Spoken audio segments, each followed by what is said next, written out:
Клиничните проучвания са една невероятна възможност на пациентите с диагноза рак да получат своевременно ново лечение. Нещо, което за определен период от време е достъпно, тъй като във всяко едно клинично проучване има период, за който се набират пациенти.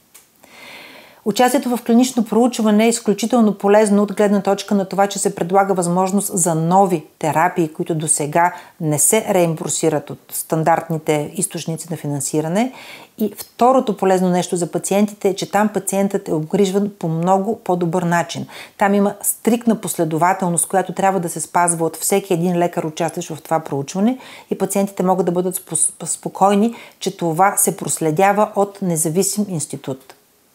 Затова клиничните проучвания са невероятна възможност и на всеки един пациент, ако бъде предложено такова участие, той трябва да прочете внимателно информираното съгласие, да види за какво лечение става въпрос и тогава да сложи своя подпис. Персонализираната медицина е напреднала и се прилага като рутинно лечение на злокачествените заболявания именно заради клиничните проучвания. Това, което се доказа със сигурност, е, че при пациентите, при които има установени мутации в определени рецептори и при определени тумори, не трябва да бъдат лекувани с химиотерапия, трябва да бъдат лекувани с таргетна терапия.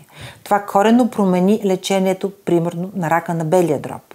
И днес хората дори с напреднало заболяване, получавайки таргетна терапия, живеят повече от 5-6, дори повече от 10 години.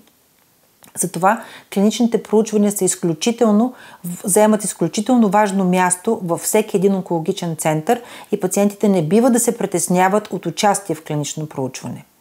Част от тези проучвания започва да се променят, защото съвременното разбиране на рака вече е съвсем различно и ако преди ние държахме да определим конкретният орган, от който излиза и тръгва тумора, примерно рак на белия дроб или рак на дебелото черво, в днешно време вече все повече се приема тезата, че не е толкова важна органната принадлежност, но е важна по-скоро молекулярната диагностика на този тумор и на какво лечение той ще отговори. Именно тук е мястото на персонализираната медицина. Или ако преди 10 години ние тествахме едно лекарство върху всички пациенти с рак на белия дроб, сега подбираме пациентите с рак на белия дроб или ако има проучване за карцином на белия дроб, ние правим допълнителни генетични тествания, за да разберем какъв вариант на генетични абнормалности има този тумор, за да може да приложим съответното таргетно лечение при него или да експериментираме нов вид таргетна молекула, която атакува, например, EGFR рецептора при карцином на белия дроб.